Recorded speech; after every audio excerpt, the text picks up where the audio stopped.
Um, hello everyone, welcome and thanks for signing up for today's Landfill and Recycling Facility Program hosted by EcoSlow and the SLO County Integrated Waste Management Authority, also known as IWMA. My name is Evelyn Barajas Perez. I'm the Sustainability Coordinator for EcoSlow. EcoSlow is the Environmental Center of San Luis Obispo County. We are a local nonprofit that focuses on education, advocacy, and taking action to protect our beautiful Central Coast environment. We run many programs, including beach cleanups, tree plantings, docent-led hikes, green drinks, and the SLO County Green Business Program.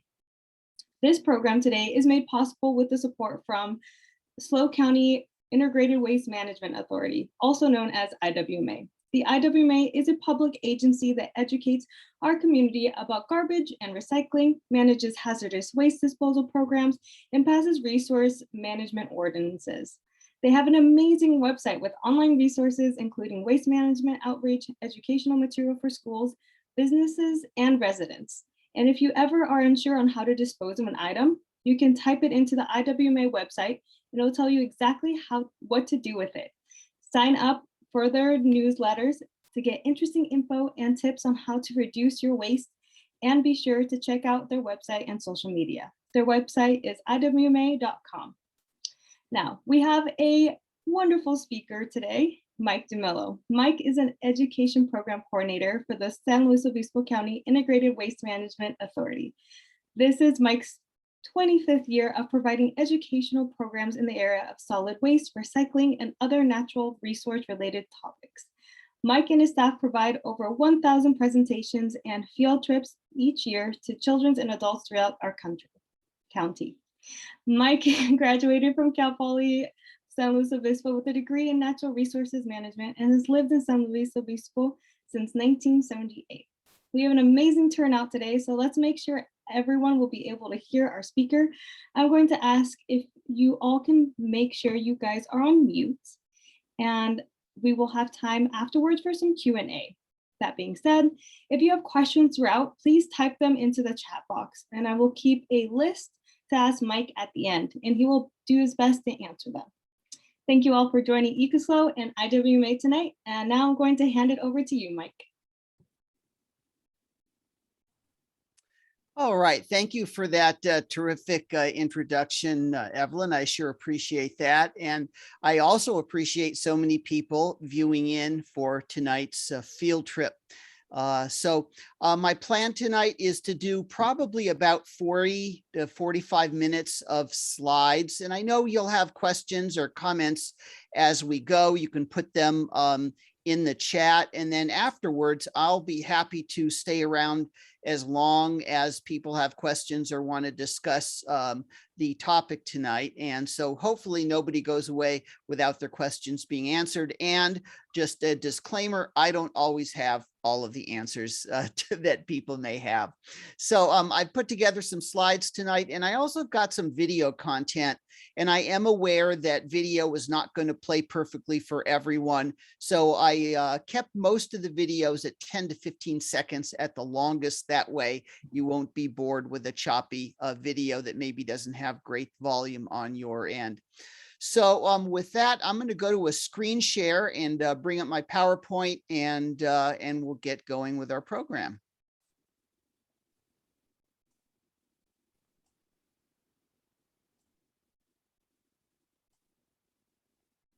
All right. And if Evelyn, if you can't hear me or if something is wrong, please give me a shout out so I'm not going ahead with a program that no one can hear or see. So, all right. So our program title tonight is Landfill, Recycling, and Composting Field Trip. So we're going to take a brief visit at a landfill. We're going to talk about where your recyclables go and talk about organics. That's the composting part of our field trip. Evelyn did a terrific job explaining what the IWMA is. So I'm not going to go into any detail here. We'll just get to the more interesting stuff. One of the things that I'm involved with for IWMA is their education program. And so, as she said, we do lots and lots of school programs each year.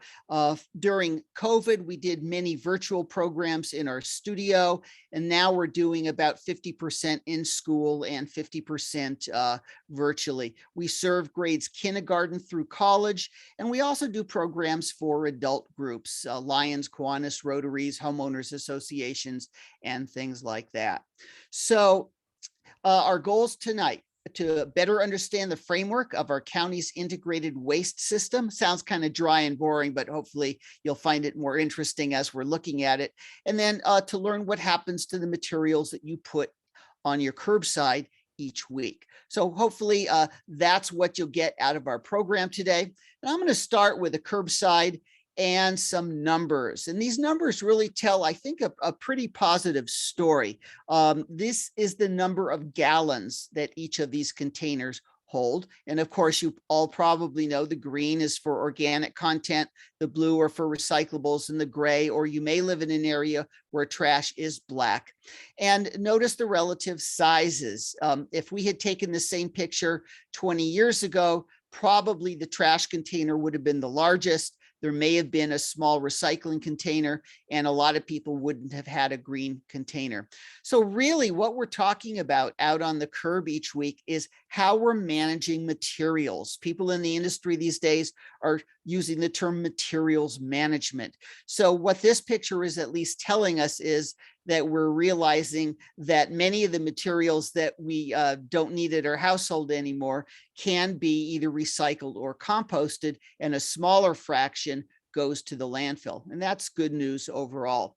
So let's start with landfills and talk about what we have in our county. We've got 3 landfills: Cold Canyon, which is on Highway 227, just south of the San Luis Obispo Airport; Chicago Grade Landfill, which is in the Templeton area; and the Paso Robles Landfill, located on Highway 46, about 8 miles east of the city of Paso Robles. At the end of a typical day, we get over 1,000 tons of solid waste that goes to these 3 landfills. Probably, I haven't updated this slide for a bit. Maybe it's even another few hundred tons. Remember, 500 tons is 1 million pounds. So we've easily got a couple million pounds going into our local landfills each day. And once something is dropped into a landfill, the chances are pretty good it's not going to be recycled.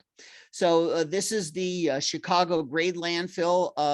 I was out there one day taking some pictures, and you'll notice some things on the ground that actually are recyclables.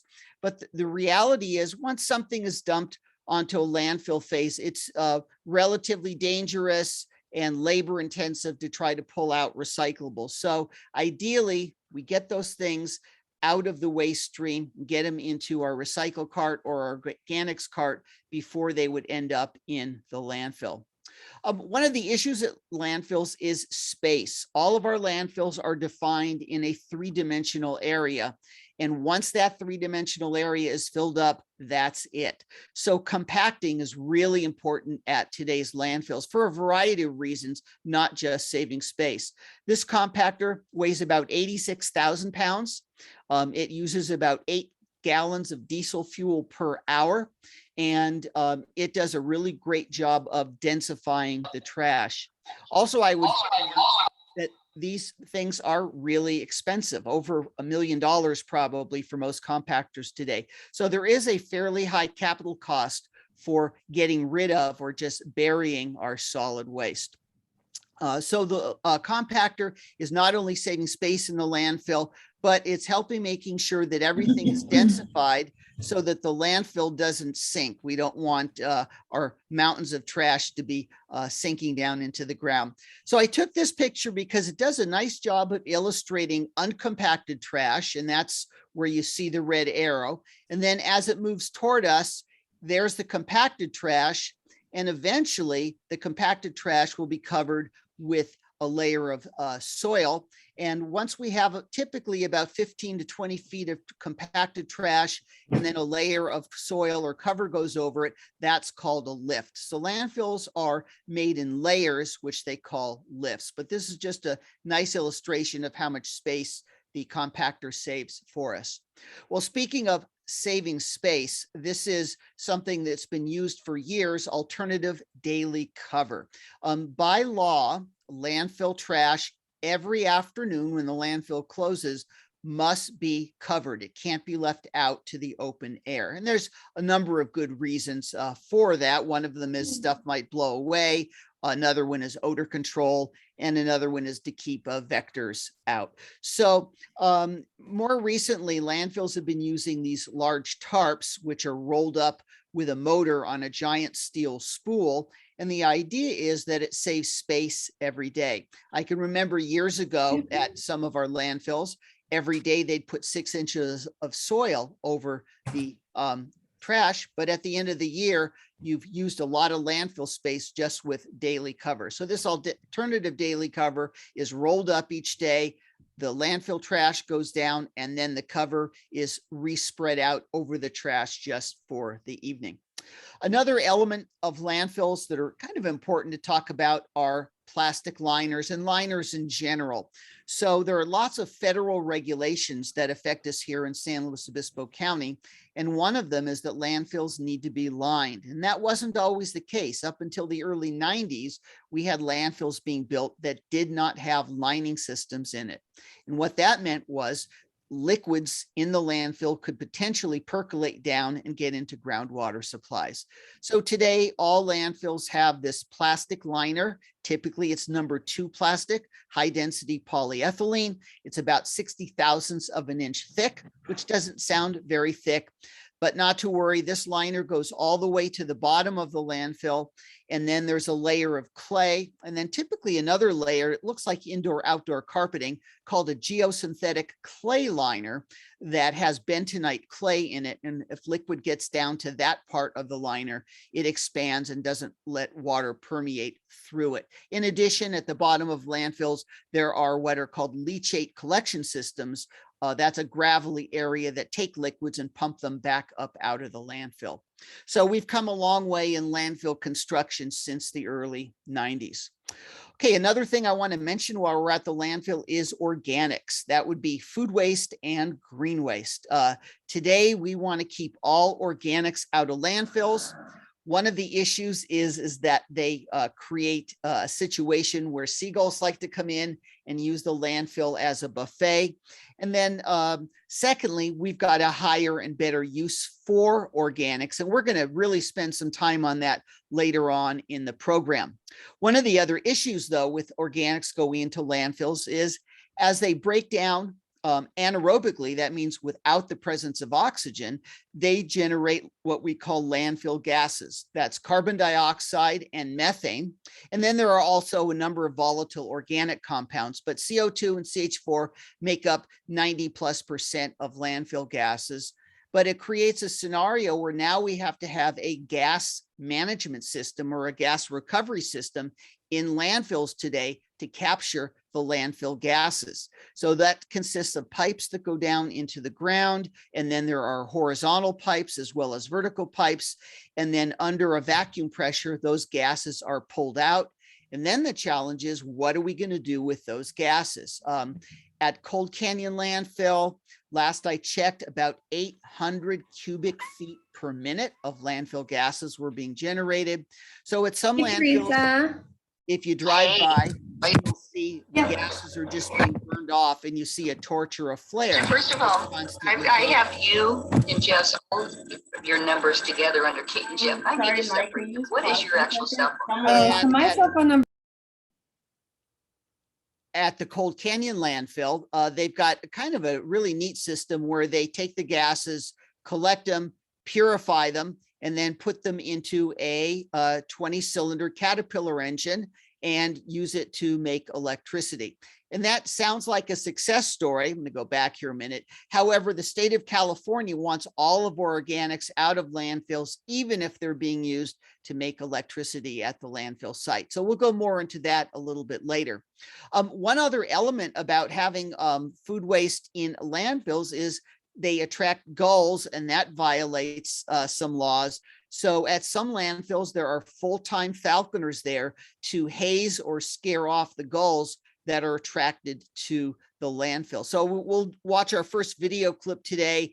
These are Harris's hawks. They're relatively easy to train, and they're used widely in vineyards and landfills and other places to keep gulls and other pests away. And this is one of our field trips with the falconer, showing our students a little bit about the birds.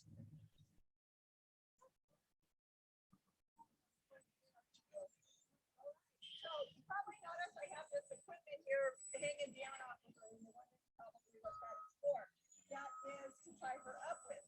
But before I fly her each time. All right. So as we leave our falconers, we're not quite leaving the landfill yet. I want to let you know, if you don't know already, that all of our landfills in the county have what are called resource recovery parks and household hazardous waste facilities. We recognize that some of the things on vehicles or trucks going into the landfill are still recyclable. So with our younger students, we call it last chance recycling, and that's the resource recovery park.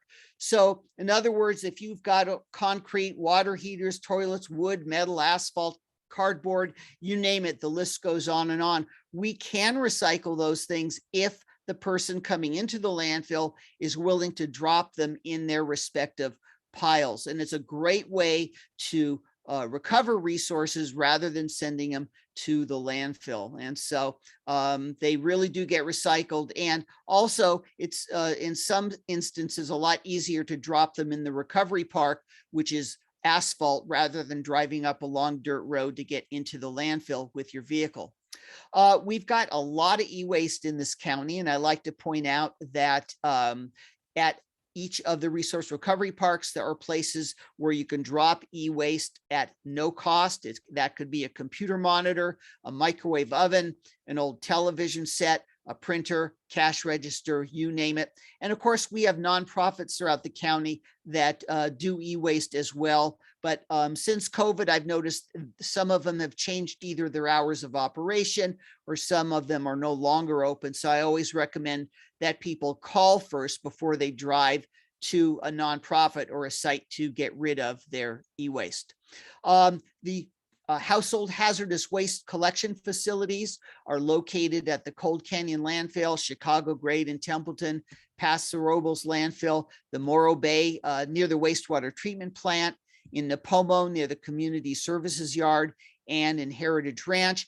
And it's absolutely free to drop your hazardous waste there on Saturdays from 11 to 3. And the site at Cold Canyon is open on Friday as well. So when I'm talking about HHW or household hazardous waste, I'm talking about things that are corrosive, explosive, flammable, and poisonous. These are things that we absolutely don't want going into the landfill. Notice there's a can of paint there on the bottom right. If you have a can of paint and the paint is solid like a brick, it's really hardened up, at that point, we don't consider it household hazardous waste.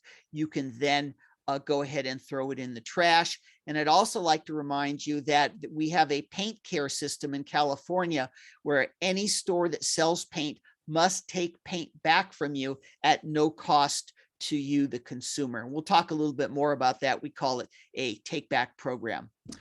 All right, I want to leave the landfill now and transition on to recycling. That's kind of an exciting topic for me because it really offers a lot of great ways to take care of some of the things that we purchase in the store. This graph is a little bit dated, but the numbers haven't changed much even since 2017. So this is what we generate, consumers in the United States, and these percentages are by weight, not by volume. So if you look at this graph, you'll realize that a lot of the things are either compostable or recyclable. So you might think that as a nation, because these are national numbers, that we're recycling or composting most of what leaves our house. But the reality is over half of what leaves our house is landfilled, about 1/3 is recycled or composted, and about 12% is combusted. In California, the last I checked, we only have 3 incineration type facilities. So that number of 12% is probably in California considerably less. But no matter, we can do a much better job of managing our resources or materials and making sure that that percentage going into the landfill is a lot lower than 53%. So in the recycling industry, there's a term called a MRF, and it stands for Materials Recovery Facility. And this is a materials recovery facility that's on the Paso Robles Templeton border, just off the 101 freeway. And so it separates materials from Templeton and some of the surrounding areas. And we'll look inside a MRF, a different MRF, in just a couple of slides from now. This is the MRF that's down at the Cold Canyon landfill. It's not open to the public, but if you live anywhere from Cambria down to San Simeon, or up to San Simeon, excuse me, from San Simeon down in Napomo, along the coast and a little bit inland, your materials probably go to this building right here. This is about 50,000 square feet in size, and every day 170 tons or more of what we call commingled recyclables come into the building. And we know how much weight is coming in because this truck right now is on a scale. And you can see the driver over on the left, and he's punching in the truck number. So now we know by that information where these materials have come from. So believe it or not, they actually track how many tons of recyclables come from each community. And then once every year or two, they actually take those recyclables, spread them out on the tipping floor, and do some ratios and see how much good stuff is coming in and how much contamination is coming in from each respective community. So it's really a very comprehensive system. Once the truck leaves the scale, it goes inside the MRF. Again, it's 50,000 square feet in size, and it simply dumps all the materials onto what we call a tipping floor. And now the fun starts because everything is mixed up: cardboard, paper, glass, aluminum. This load that we're looking at here looks a little bit more commercial in nature. A load coming in from a residential neighborhood wouldn't quite have as much cardboard typically, but we'd see more bottles and cans. Nonetheless, no matter what type of load, there's a lot of work in separating these materials. So what I'd like to do is follow this pathway and see how most of these things are sorted out. So after the materials are dumped on the tipping floor, a front unloader pushes them on a conveyor belt, and they move forward up to a location that's about 16 feet above the tipping floor level. And these are the first people that see your recyclables. This is called the pre-sort line. And what these pre-sort line workers are doing are looking for contamination. They want to get rid of that stuff immediately. And when I say contamination, I mean something like a plastic bag, a bowling ball, a kid's plastic toy maybe that's really not a very recyclable because it's got metal parts in it and a whole variety of other materials. And they pull those things off the line right away. So the materials are now moving from the right to the left. And the first bit of sorting starts actually with a machine. And this machine is called a cardboard screen. And we're going to take a look at a drone view as the screen is moving.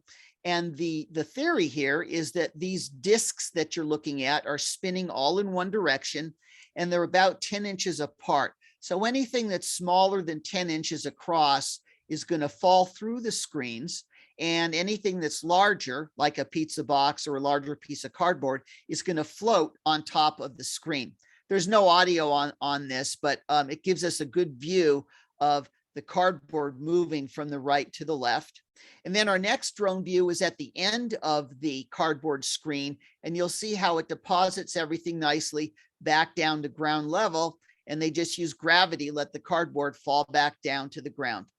You might also notice on the right side, there's another conveyor moving perpendicular. That is everything that fell through the cardboard screen and is now going to another area to be sorted. So our next image is going to be everything other than large pieces of cardboard on a screen that's made for smaller pieces. Here we are.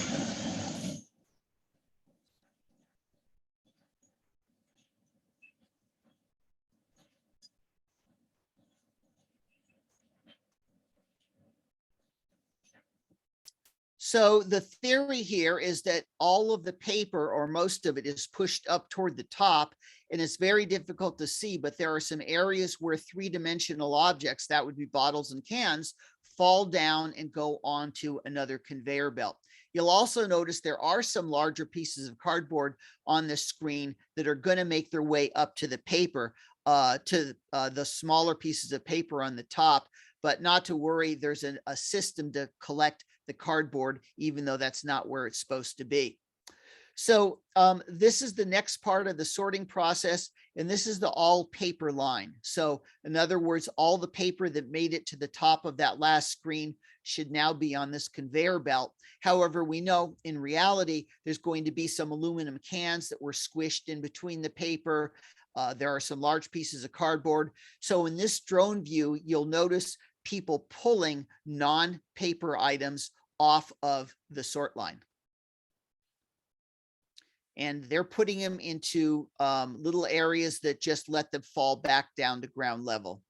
And then I also see some plastic bags being pulled off and some other materials as well.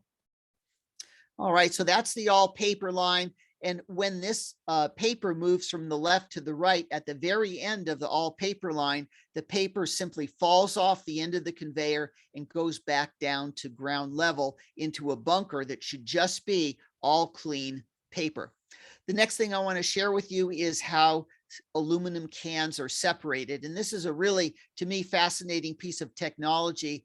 This brownish copperish motor on the left creates an electromagnetic current along the conveyor belt, and it's called an eddy current. And when an aluminum can hits that current, it flies up over the current and into its own separated area. If you look at the cross section at the top right, you'll see shreds or pieces of aluminum going over the divider, and anything that's non-aluminum is falling on the left side of the divider.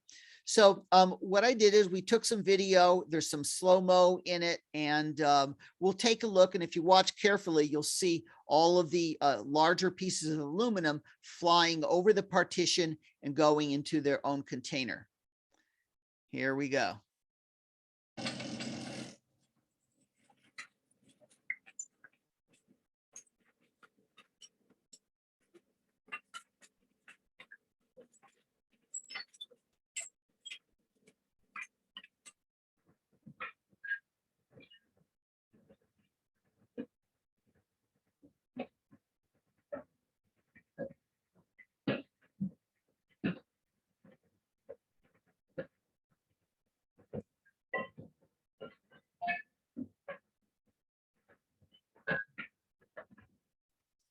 All right, so that's the eddy current at work. And there are probably some recycling facilities or MRFs that still sort by hand, but many of them have now gone to this or other technologies to sort materials. So just to remind you again, the sort line is about 16 feet off the ground. You can see some of the workers in yellow hard hats at the top. And then these are the bunkers where the recyclables have been sorted. And then the next step is to simply put them into the baler. This baler exerts a force of about 2,000 pounds per square inch on whatever it's going to make a bale out of. And then it wraps wire around the material as well. So it'll bale cardboard, plastic, different types of paper, aluminum, steel cans. What it won't bale is glass. If you look to the left, that is a bunker full of broken glass, and that's treated as if it's maybe a pile of dirt with a front end loader and just loaded into a truck and sent out for recycling that way. So the finished bales are actually commodities. They're worth money, and that's how our recycling facilities like this MRF make the money back that it takes to sort everything and get them into their respective piles. There's actually 3 bales here. If you look carefully, you can see 3 horizontal lines. Each of these bales weighs about 1,000 pounds, and there's about 33 cans to a pound these days. So there's roughly 33,000 cans in each of these 3 bales. And by weight, paper is 50% or more of what comes out of most MRFs. All right, so that's a little overview on how our curbside recyclables are sorted out. Next topic I'd like to look at is organics. So again, when we are talking about organics, we mean green waste and food waste. And the state of California tells us that 30% or more of what goes into landfills these days is organic content. And just to be clear though, Cal Recycle, our state agency, does consider paper and lumber organics as well. So when you add those in, 30% of what goes into landfills is in the organics category. And that's what we're now directed to actually keep out of landfills. So what's directing us to do that is this really mammoth law called SB 1383, which was enacted in 2016, and in this year is now enforcement is beginning. So it's providing that all organics or all customers are provided with organics containers so that they can keep the organics separated from trash and recyclables at their home or their business, and that they go to a proper facility. So to do that, you really need a lot of infrastructure because it takes a special truck to collect food waste from restaurants. This truck, for example, is sealed on the edges, so no liquids are going to leak out. And there's quite a lot that goes into doing a good job of collecting organics. And the state of California doesn't really have that full infrastructure in place yet. There's probably 100 or more composting facilities that will have to be created if we're going to do a good job at SB 1383. IWMA has created kind of a branding campaign to be compliant with 1383. It's Be Smart, Use the Green Cart. And it's simply a way of reminding people that all that stuff that we used to think can't be composted can be now. In fact, I made a little list just to give you a sense of what can now go in your green cart.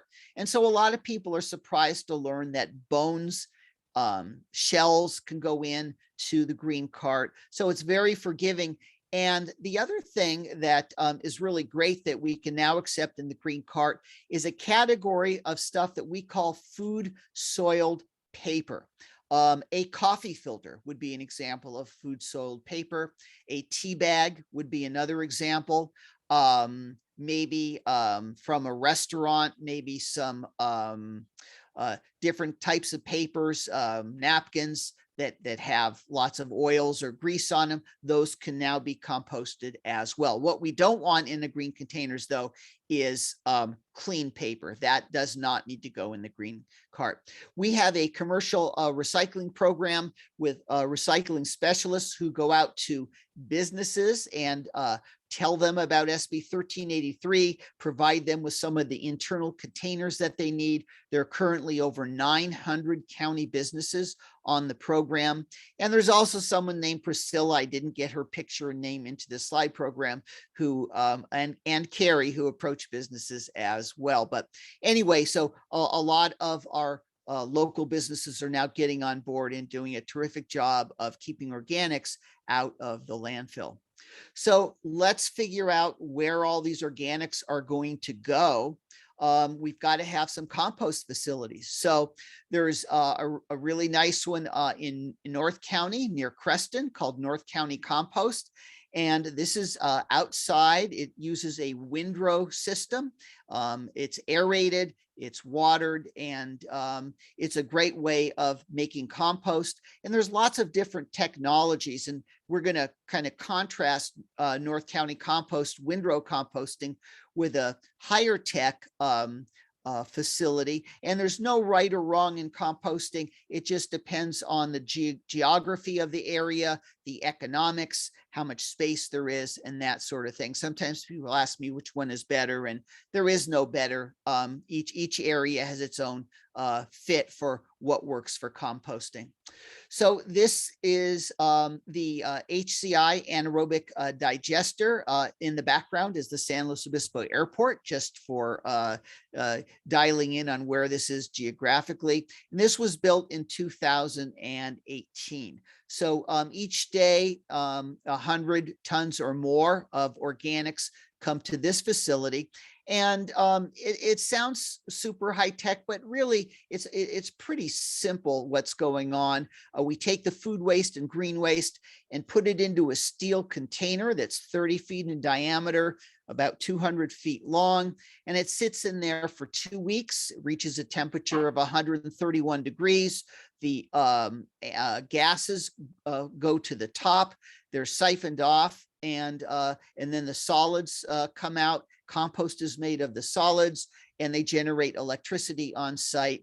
And then about a third of the material that comes out of the anaerobic digester is put back in the front end so that the biology remains there, because there's lots of anaerobic organisms that it takes to make this process work. And there's the good guys doing all their work in the facility or in the digester vessel itself. So this is what some of the food waste looks like that goes into an anaerobic digester. And remember, before we started this program, this all would have been going into the landfill. The trucks that pick it up go onto a scale, just like at the MRF. So it's weighed and we know how many tons are coming in. And then the material, just like at the recycling facility, is dumped onto a tipping floor. And I've got a video to share with you. One of the really important things at any composting facility is to keep contamination out of the organic material. And sad to say, there's a lot of contamination that comes in, and we've got to make sure that we cut down on that and grab it so that it doesn't wind up in our clean compost. Watch what this person pulls out of the green waste.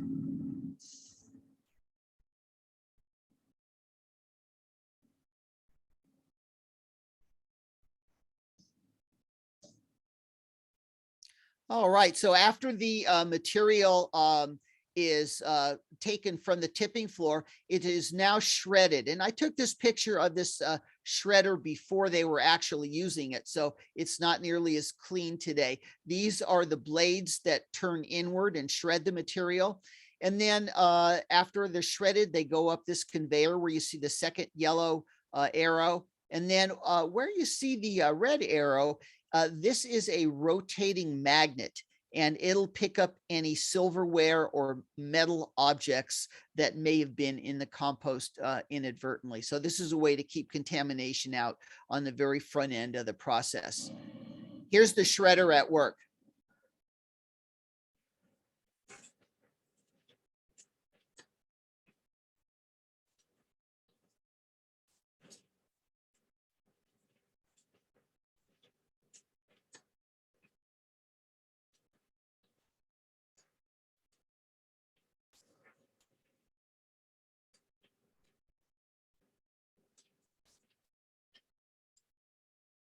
All right.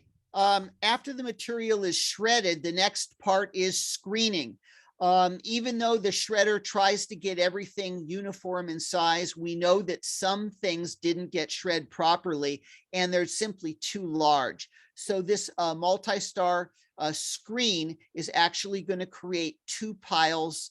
The pile on the left, we call the unders. That's the good stuff that could go into the digester vessel. The pile on the right are called the overs. They're too big. They're going to go back to the beginning and be reshred.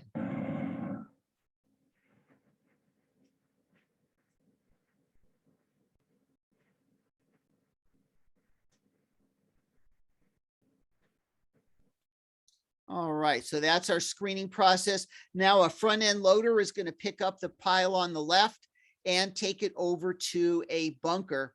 And the material will sit in this bunker until the claw, where you see the red arrow, automatically picks it up and puts it onto a final conveyor that's going to bring it to the digester vessel itself. Now, this system is really kind of cool. It's 100% automated, and it knows how much content or how much material the digester vessel needs. And automatically, this claw picks up material and puts it on the conveyor belt. It may be roughly 1,000 pounds every 15 or 20 minutes. So we'll watch a little video here, and I believe we've got kind of speeded it up a little bit so you could see this claw in action. And this is where it's going to put the material. Here we go. Oh, let me try that again. Oh, didn't get what I wanted there. Go back here. Here we go.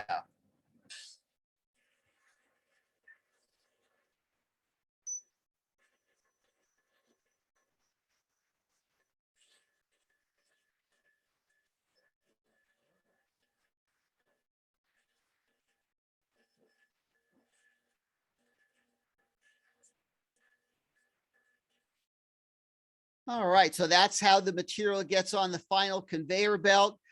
This is Joe, the manager, and this is what the stuff looks like that's going to go into the digester. And underneath this metal sheathing is that round 200-foot long cylinder that's 30 feet in diameter. And if you follow the red arrows, that's the path of the shredded up organics.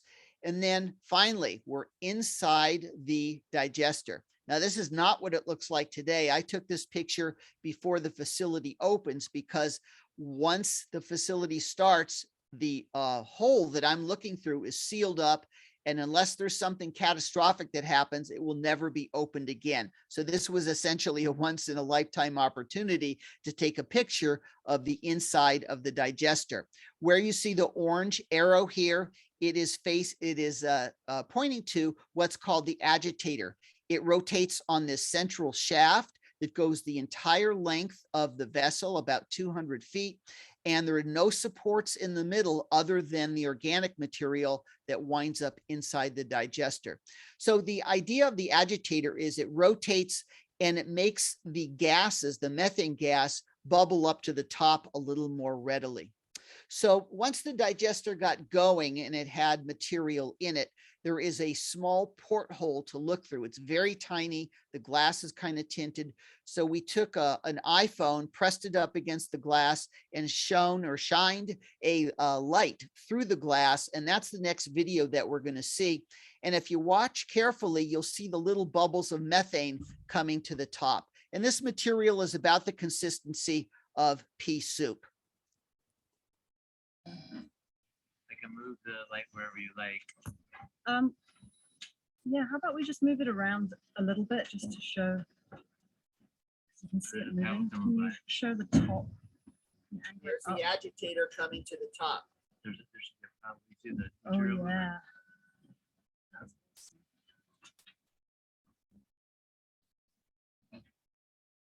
All right, so that's what the inside of the digester looks like. And then the gases are siphoned off and they go to the domed building on the left, and then finally into the energy facility, which is the lime green building. And currently, roughly enough power is generated to power 600 homes. The solid part that comes out of the digester has to be dewatered, pressed, and then it cures in some bunkers. And then the last step is to sift it out through this trommel screen and come up with a final compost product. And that's what we're looking at here.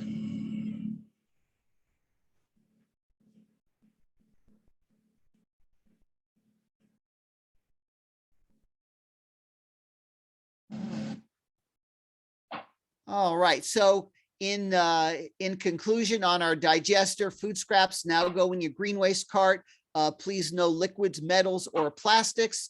And with your help, we can turn food scraps into compost and energy. All right, so we've taken a little bit of a look of landfills. We've looked at where our blue cart recyclables go. We talked about organics in the anaerobic digester.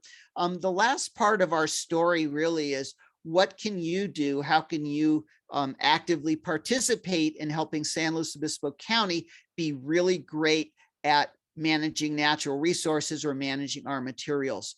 And this surprises a lot of people, but one of the most important things is to think about, when you're shopping, what materials am I buying? And that could be at the grocery store, or it could be when you're shopping online at Amazon or Etsy or something like that. Because remember, you control what materials come into your home or business. Some materials can be recycled, some can't. And this is the example I want to share with you.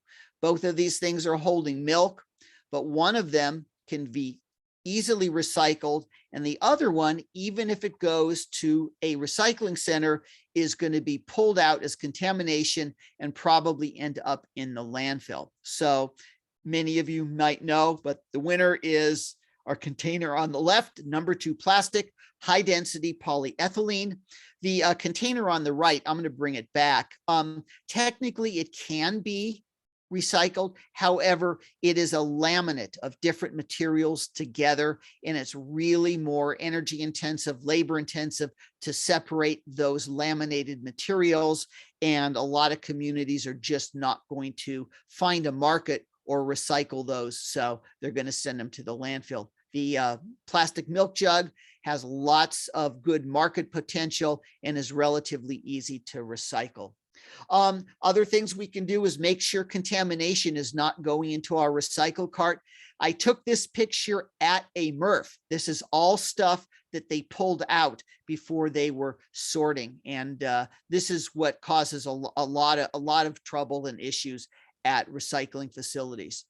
We can get really good labeling or messaging on our containers. So this recycle sticker is available for free at IWMA if it's not already on your blue cart. It has a UV protection on it, so it should last easily a couple of years outside on your recycle cart. Again, they're free from IWMA or your waste hauler if you can contact either one of those. And here's a great sticker that can go on a green cart reminding us about what can go in the green container. And again, a lot of people are surprised about meat and bones and things of that nature. Now, earlier I talked about paint. So our county has these great programs, we call them take back programs, and every single store, retail, that sells paint, batteries, fluorescent light bulbs, needles and lances, we call them sharps, must take those items back from you when they're burned out or you're done with them at no cost to you. They then contract with a certified recycler to pick them up and properly dispose and recycle of them. Now, you can take these items to a household hazardous waste facility, but most people are quite a distance from those, and we figure you're probably going back to Staples or Rite Aid or the grocery store to buy batteries or whatever it is. That would be the convenient place to take them. And they have containers there for you to put them in. If you find a store that doesn't have a container and they sell that item, that's the key. They have to sell batteries for them to be legally obligated to take batteries back. You can call IWMA, we'll educate them, we'll give them some containers for free and get them on the program. Last but not least, buy recycle. Remember, our MRFs or recycling centers take in hundreds of tons of recyclables every day. They have to have a viable market to sell those materials to. And the only way there's a viable market is if people are buying things with recycled content in it. And so every time we buy something with recycled content in it, we are creating a market for our recycling facilities to sell the stuff that they collect from us on the curb. So it's just a matter of reading labels and choosing items that say made from recycled content. And don't let the marketers from some of these companies fool you. Some things say recyclable on them, but it doesn't mean that they have recycled content in it. And I've noticed a lot of times things say recyclable on them and they're truly not recyclable in San Luis Obispo County. So one really needs to be diligent about reading labels if we want to do our best job of making sure that we're closing the loop or buying things with recycled content. To wrap things up, again, Cal Recycle is our state agency that oversees all of the things that we have going on in San Luis Obispo County with respect to recycling, trash, organics, and hazardous waste. Our goals are to keep organics out of landfills, to increase curbside recycling, keep household hazardous waste out of landfills, and use our take-back programs, and finally, reduce contamination in our blue cart. Evelyn told you about the IWMA website. It's iwma.com. You can send in questions to info@iwma.com or even call them. So with that, I hope at the end of our program, you've got a little bit better knowledge and interesting thoughts about what we do with stuff than before we started. So I'm going to end my screen share, and then I'll entertain any questions or comments that people have. Thank you. Hi, everyone. And right before we dive in, and thanks, Mike, for all that information. I swear I've seen this program so many times and I still learn something new every time. So thanks, Mike. But before we get started on all those questions, I have a little poll to share with all you. So the poll makes it so we can get funding to furthermore do this event multiple times in the future. So if everyone could participate in the poll, it really makes a difference for us. So I'm going to pull it up and want to launch it. So this should be on your screen shortly. And I'm going to give everyone a couple minutes to do the poll. Mike, do you see it on your screen? Yes, I do. Perfect.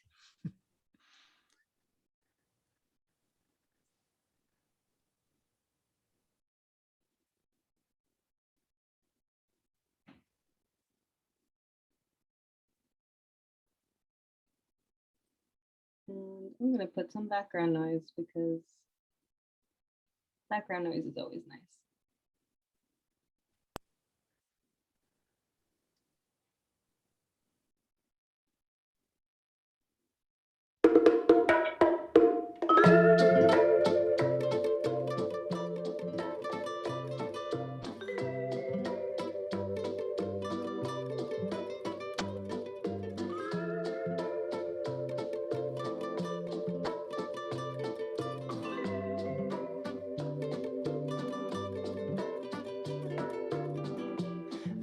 ¿Cómo le explico a mi destino que ya no estás ahí? Dime cómo haré para desprenderme de este frenesí. Esta locura que siento por ti, con esta química que haces en mí. Y ya no puedo, girl, y ya no puedo, girl. Nena, discúlpame, y si te ilusioné, yo no lo quise hacer. Sé que en el amor cuando es real se vuelve. Pero cómo olvidar tu piel y cómo olvidarte, mujer. Y ya no puedo, girl, y ya no puedo, girl. Baby, no. Me rehúso a darte un último beso, así que guárdalo. Para que la próxima vez te lo dé haciéndolo. Haciéndotelo así, así, así. Así como te gusta, baby. Sin mirar atrás, sin buscar a nadie más, solo quiero estar contigo. Oh. Si no te tengo aquí conmigo, ya no quiero ser tu amigo porque tú eres mi camino. Oh. Y yo solo quiero estar junto a ti, nena, por favor entiéndelo. Solo dame tu mano y confía en mí. Si te pierdes, solo sigue mi voz. Y dale tiempo, baby, al tiempo. Que tú, que yo, estamos hechos para estar los dos. Y dale tiempo, mami, al tiempo. Que tú y yo estamos hechos. Thank you all who participated. It really makes a difference. And that being said, I'm going to dive right into the questions, Mike. So we got quite a few of them. So get ready. And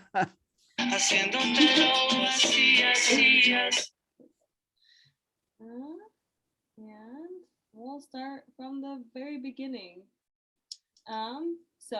Is it true that recyclable plastics that are put in the recycled barrels often end up in landfills?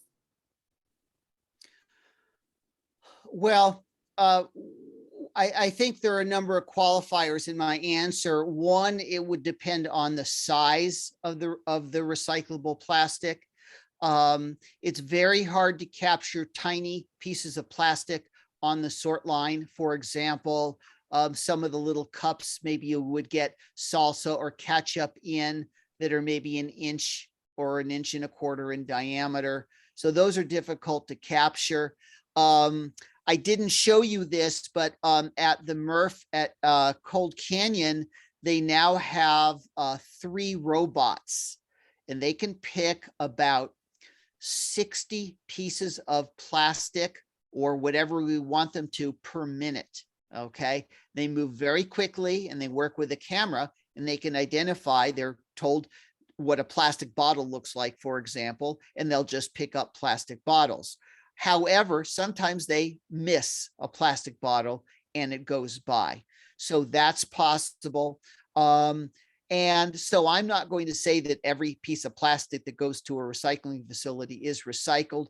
I would say that a high percentage, 90% or more of the number 1s and number 2s are recycled. A number 1 would be, for example, a 2-liter soda bottle. A number 2 would be the milk jug that we saw. Those are relatively easy to capture. So I hope that at least partially or fully answers that question. Yes. And the next question is, I live in Paso Robles, and so our rules might be different. Can I place plastic lids, clamshells, etc. in our blue barrel, or does this risk the chance of ruining the entire load of trash? Or recycling, I guess is what they meant. Yeah. So, well, as far as a clamshell, it would depend on what type of plastic it is. Okay. A lot of times plastics, clamshells are number 6, which is polystyrene. And I haven't talked with any of our recyclers lately, but in general, we don't recycle polystyrene in the county. So my general suggestion is, if you're in doubt, leave it out of the recycling container.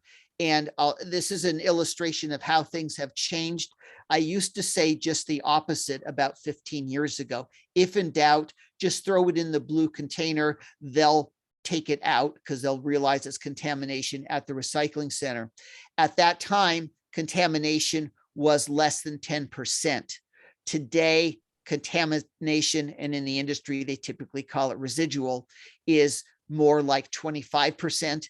So they have instructed me to spread the word that if you're in doubt, please leave it out of the blue bin so that we can help keep contamination down. Okay. And the next question is shredded paper recyclable? Well, it is recyclable, but then the question is, do our recycling facilities want shredded paper coming in? And it's really kind of a mess if you put shredded paper in your blue cart, because it goes all over the place, and it's very difficult to collect. So no, we don't want shredded paper going in your blue cart. Now, some of you may subscribe to these shredding services at your business, probably principally, that come and collect large quantities of shredded paper. Those trucks will go directly to a MRF and dump all the shredded paper in one bunker on the floor. And in that instance, it is recyclable. But let me tell you a couple of things that you could do with some amounts of shredded paper. Remember, we talked about in the organics section that food soiled paper can go in the green cart. So many of you may have a little kitchen container where you put your food scraps. And I hear people say, well, we can't put plastic bags in it, which is true, because we can't compost the plastic, but you could put a little bit of shredded paper or even a little bit of paper at the bottom to absorb liquids that are bound to be at the bottom of that container, and then just dump that whole thing into your green cart. So there's one use for at least a little bit of shredded paper. And I think you answered this question a couple times. And this person asked, like, is it true when in doubt, recycle? But we just mentioned that. So I always go by, when in doubt, throw it out. That today, that's more accurate. Yes. And so I'm going to go to the next question. How do you prevent CO2 and CH4 from escaping from the top of the landfill and instead have the gases go towards the bottom of the vacuum where the pipes lie? So there is a negative pressure system, and that negative pressure system, you can think of a vacuum sucking things through the pipe. So I actually was at the landfill. It's kind of embarrassing one day, and I actually broke a little pipe. I was stepping over it and didn't notice. And so what those pipes will do is, instead of gas leaking out, it will suck air from the atmosphere into the pipes. What I also didn't explain earlier for the sake of time is that even at the composting facility where we saw the truck pulling into that building is also under negative pressure. So for the few seconds the door is open to let the truck go in, it's pulling air in from the outside as opposed to air from the inside escaping. So these negative pressure systems are engineers' way of making sure that those gases are staying in the pipes rather than escaping from them. And this person's asking, so no plastic bags. I'm assuming no, they're asking if we can place plastic bags in the recycling, and that is no. That's no, absolutely. Sorry, I took your thunder there for a second, Mike. Okay.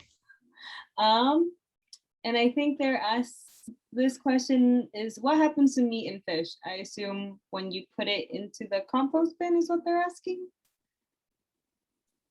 Yeah, so it's going to, any material that goes into the green cart is going to be shredded up and then either go into the windrow system that we first looked at, the open static pile windrow, or if it's in the digester, it's going to sit in a vessel for a couple of weeks at 131 degrees and be broken down in that soupy material there. But either way, that'll be composted. And then next is, how are different types of plastic separated?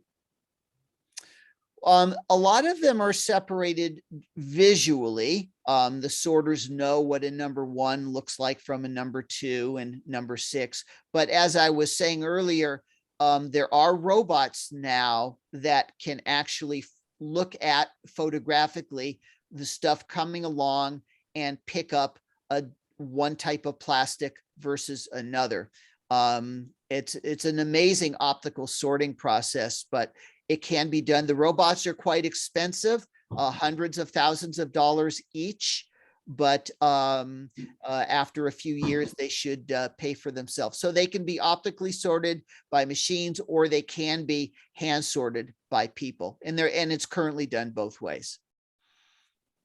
Okay. And someone's asking, can we use biodegradable bags for organics?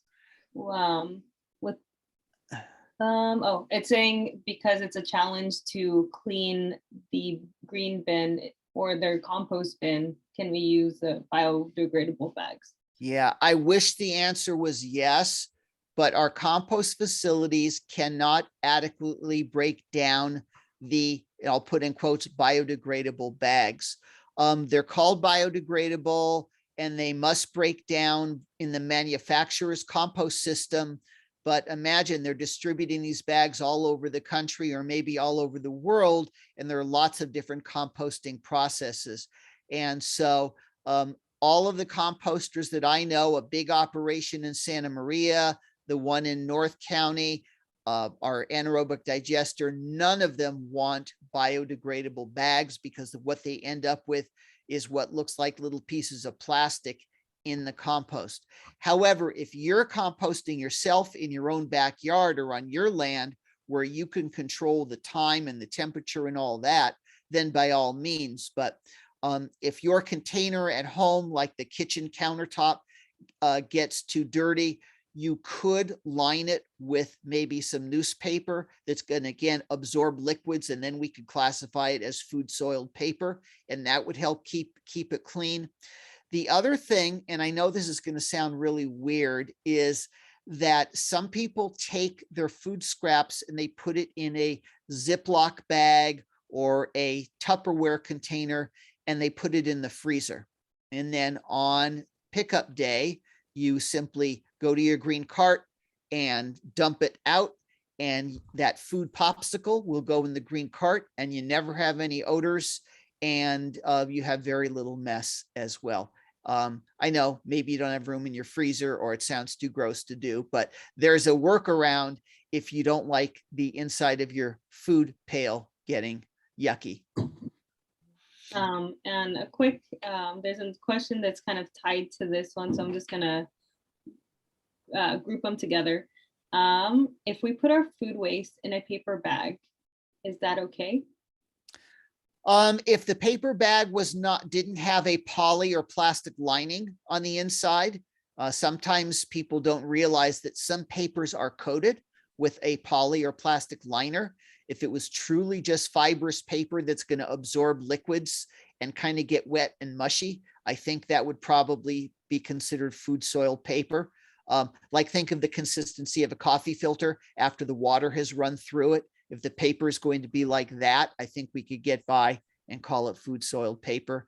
But we definitely don't want other types of paper or clean paper going into our composting systems. Perfect. And then next one is, I live in an apartment complex in SLO. We don't have green carts. Can apartment dwellers get green carts?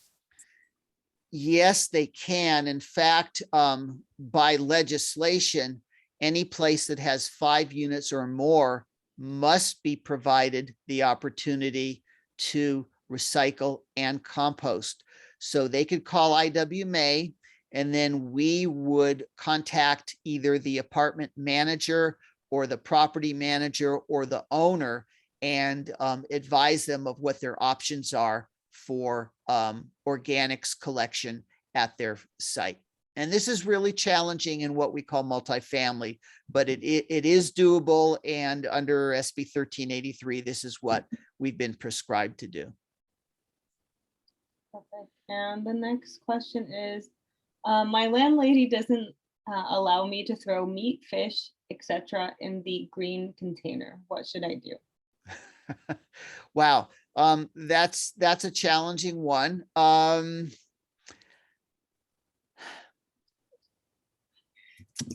Yeah, I'm a little perplexed on that because I don't want to put the individual in a difficult situation with the person where they live, but at least by law and by ordinance, they can and should be putting that stuff in their green container. I do know of people who have walked next door but with the approval of their neighbor, put it in their neighbor's container. So I don't know if that's a viable workaround where this person is, but that might be a choice. And next question is, what about compostable takeout containers?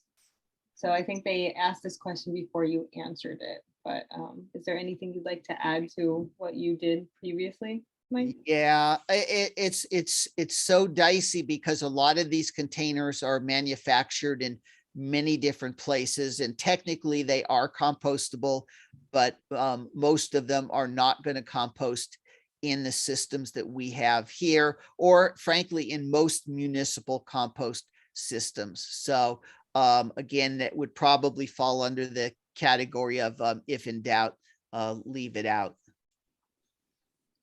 And I think I might need clarity on this question because I'm a little confused, but it says, what about shampoo and cleaning products? Do not know exactly what that means. I'm going to assume the containers, or if the containers have the product in it. Yeah, so most shampoo containers that I've seen are number 2 plastic, relatively easy to recycle. But we'd want all containers to be free of liquids or solids that are in them, with the exception of residue that may be sticking to the sides. So if the container was pretty well empty other than that residue, and it's a number 2, and by the way, you could look on the bottom of most plastic bottles, there'll be a triangle and then a number, 1, 2, 3, 4, 5, 6, or 7.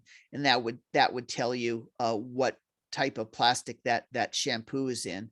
And it's easy to do a survey. I know most people probably wouldn't want to do this, but when on the supermarket shelf, you can go and look on the bottom and see one product versus another, which one is in 1 or 2, and which one is maybe a number 6 or a polystyrene, and you could compare, and then that would maybe lead you to buy one product over another just because the container is recyclable.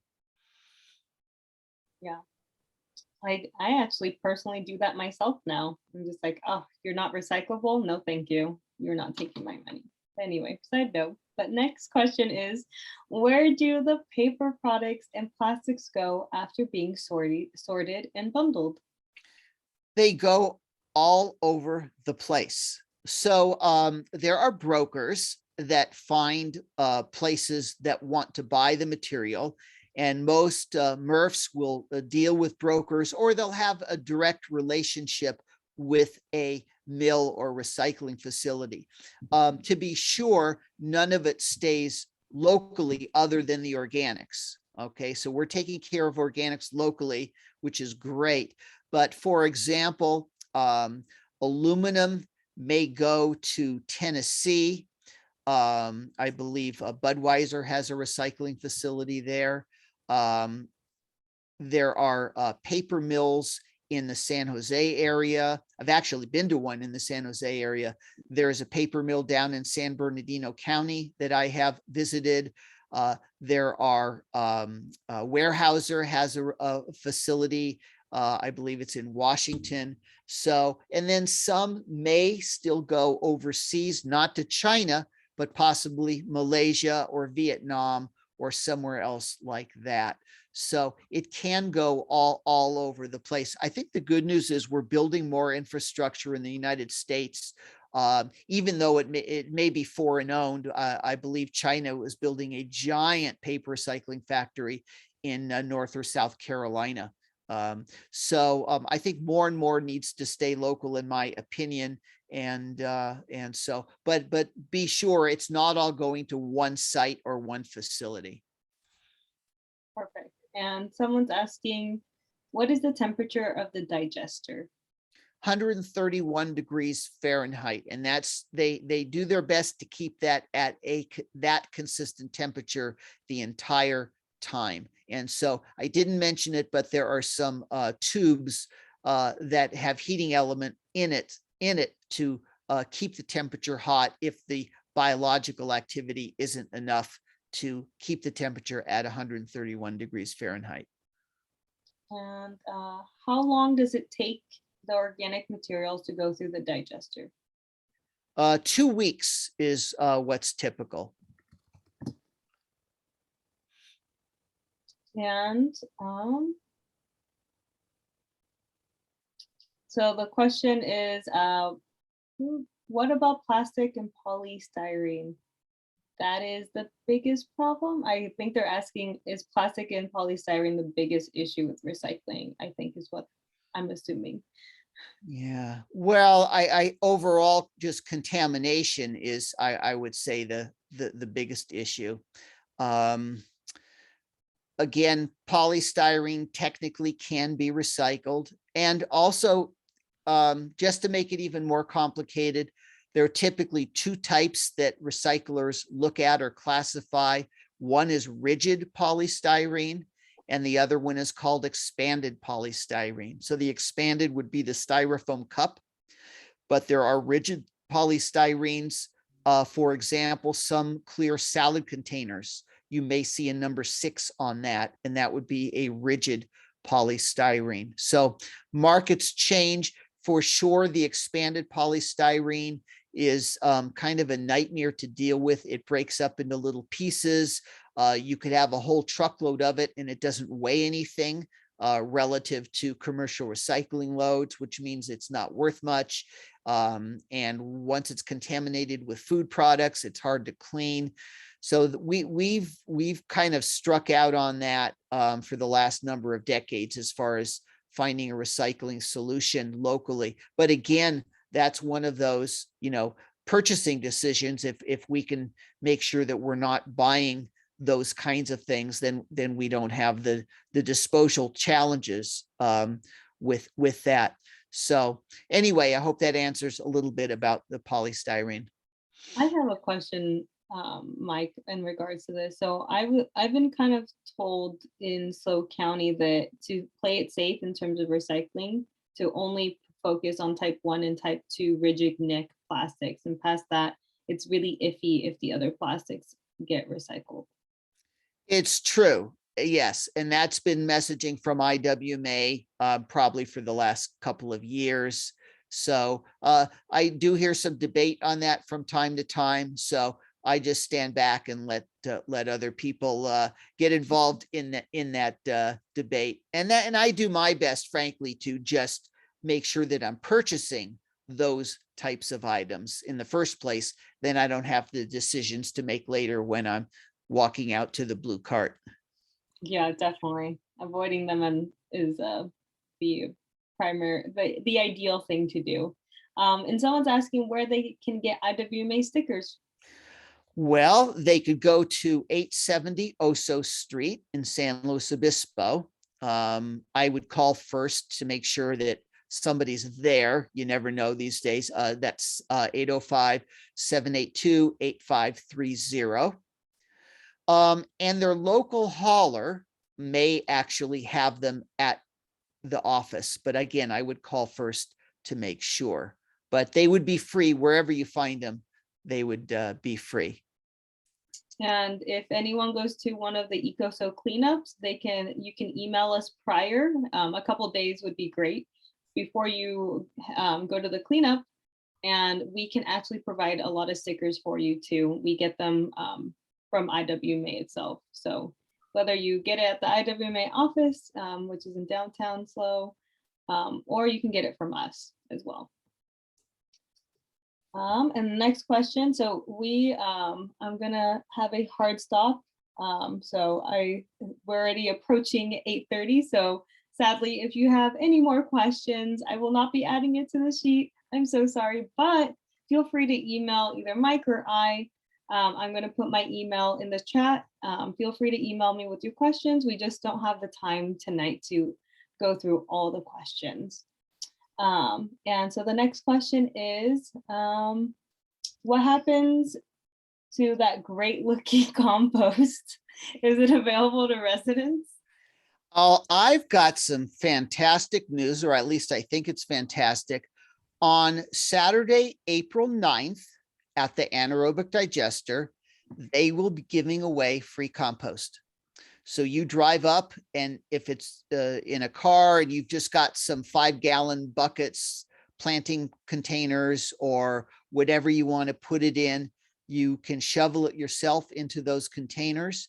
If you have a pickup truck, you can back in to the building and they will have a front end loader that actually fills the bed of the pickup truck. So it's completely free. However, and I volunteered there the last few years, the downside is that the line is often 2 to 3 blocks long. And so we had wait times last year they do it twice a year, April and September, wait times of 90 minutes to 2 hours, depending on what part of the day you get there. So anyway, so you could get it for free that day, April 9th. However, the facilities that I showed you in the slideshow are not really retail centers where you can just drive in and buy a 2 cubic yard bag of compost. They only really want to sell it by the truckload. So I've been seeing the North County compost truck going to San Luis Landscape Products at the end of Prado Road. So I'm assuming that they're selling some of their compost, or San Luis Landscape Products is buying some of that there. So I imagine you can get it at the San Luis Landscape Products place. But unfortunately, you can't just go to these facilities. They're not set up for retail sales. And if you do go, make sure you bring your own buckets if you're getting a small amount of compost. Yes. I made that mistake, so that's why I'm letting other people know. And our next question is, what happens with the used oil from doing your own oil changes that the garbage company picks up? Yeah, I can address that. I need to backtrack a little bit though. If you go to the compost event for your free compost with a pickup truck, or some people actually bring a trailer, or we had one person rent a dump truck last year, you have to have a tarp. It's against state law for them to fill the back of your pickup truck if you can't tarp the entire load. So, and we had a few people that showed up without tarps, and it's really a bad thing. So make sure you bring a tarp. Okay, curbside oil. So our county does have a curbside oil program.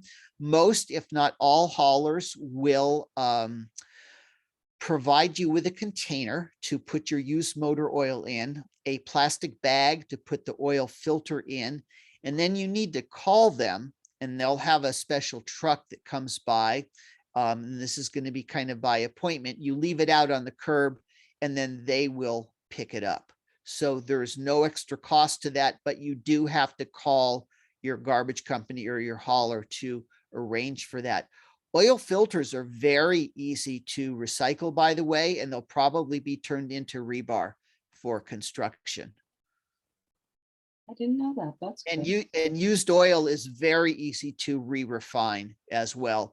It's actually cleaner than crude oil coming out of the ground in the first place. So very easy to re-refine used motor oil. And someone is asking, do we have to wash and rinse foil bottles, etc.?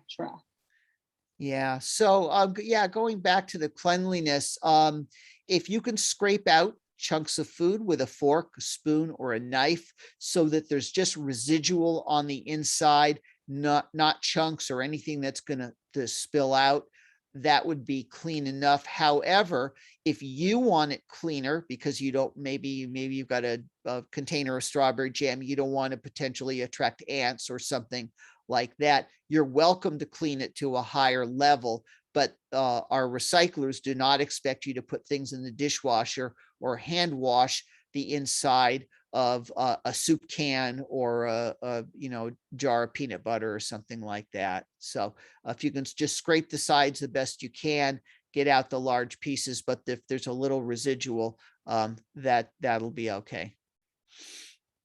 And someone's asking, what about plastic bottles? So I'm assuming they're asking if they're recyclable, probably asking if the lids are recyclable. I'm just gonna infer that. Okay, so most of our plastic bottles are 1s and 2s, and the caps are usually number 5. That's polypropylene. And so if you have a cap on any plastic container, and if it's a laundry detergent container, it still may be plastic number 2 on the lid. Make sure the lid is not tight. The baler can't crush all the plastic bottles if the lids are on tight. So make sure that they're loosened so that if something was squishing the sides, the air is going to escape. If the cap is loose and it's, say, a cap of a 2-liter bottle, it may not be picked up in the recycling system. And so no guarantees on that. But the good news is it's really easy to collect the larger 1s and 2 bottles that we talked about earlier. And someone asked, is broken glass recyclable?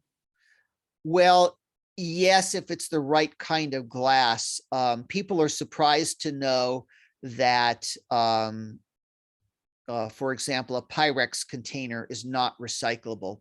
It's a different chemistry in that glass, and it would create imperfections in the glass recycling process.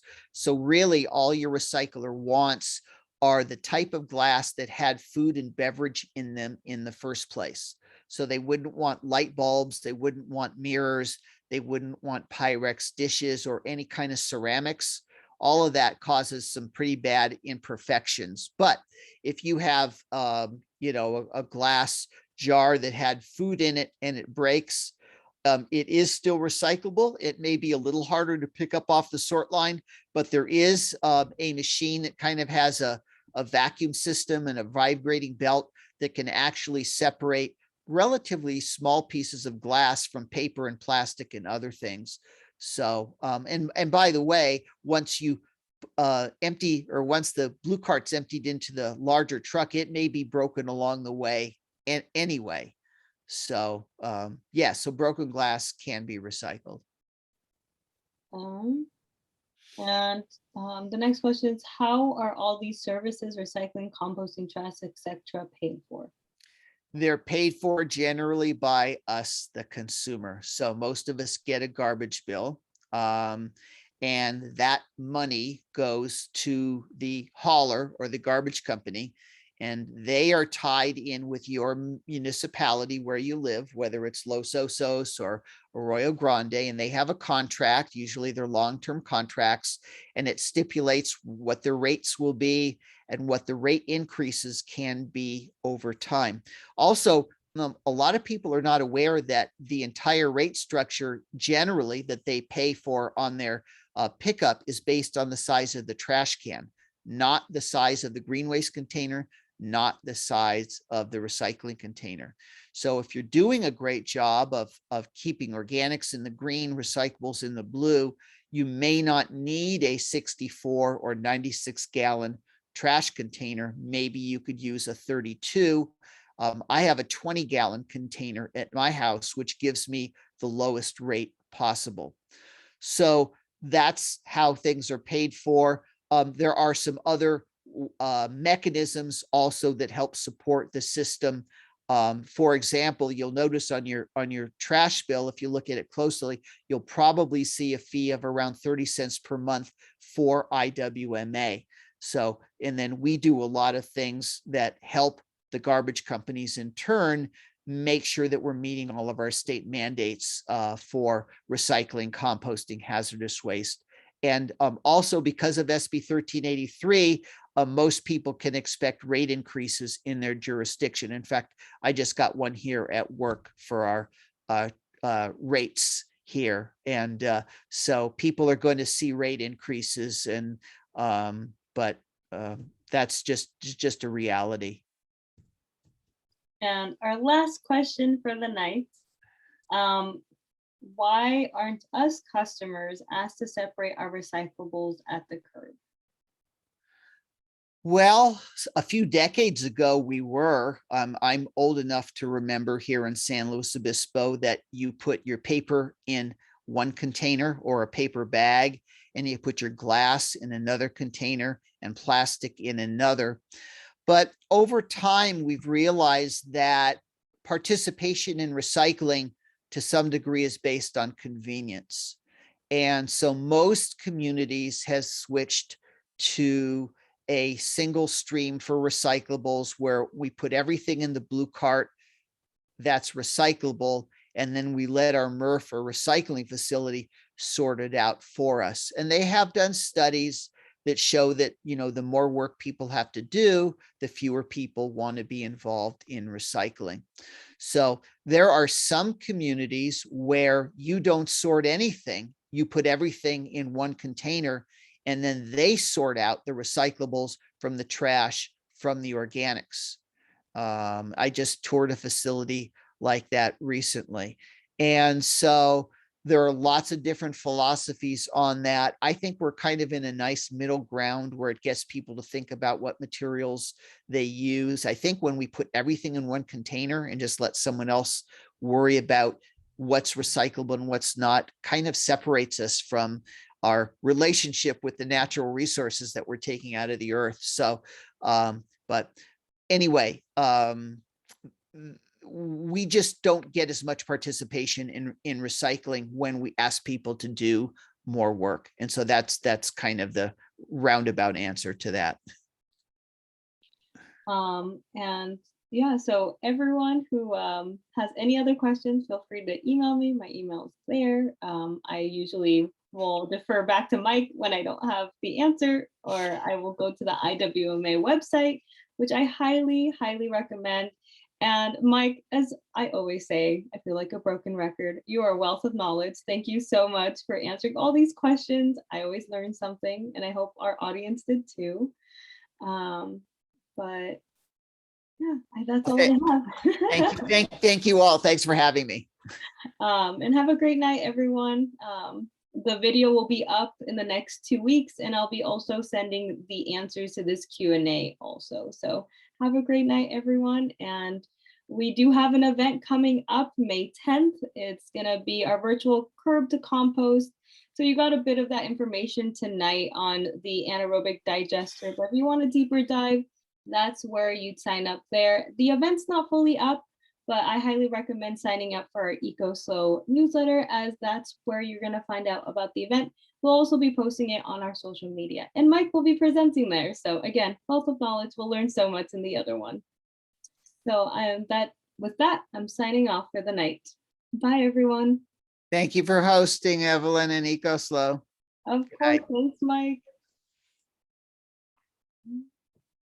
And